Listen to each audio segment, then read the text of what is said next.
તો કેમ બંધ પણ શું કારણ? તો ખુલાસો જોઈએ ને એકની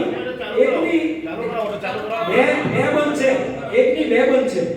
એ એક પડેલું છે ને ફેસલા પાડવા એ ખૂણામાં અંદર હંડાળી મૂકેલું કોઈને ખબર નહીં પડી. ખરેખર મને આપી દો વોર્ડ નંબર 7 છે ત્યાં એનું કારણ છે કે અમે ખર્ચો કરતા હતા, મેન્ટેન કરતા હતા, માણસ મૂકતા હતા, એમને ખ્યાલ છે.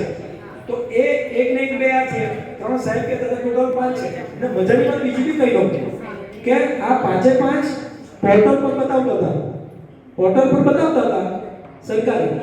હવે એ બે ગાયબ થઈ ગયા. તો કોની સંમતિથી આ પોર્ટલ પરથી આ બંને શૌચાલય ને કાઢી નાખવામાં આવ્યા? કેમ નથી બતાવતા? પ્રમુખ સાહેબ, બે પોર્ટલ ગાયબ જ હમણાં નથી. કોની સંમતિથી એ પોર્ટલ પરથી ગાયબ છે? ખુલાસો કરો. તારીખ તો જાણતા જ નહીં. મહત્વની વાત તો કિરણભાઈ છે.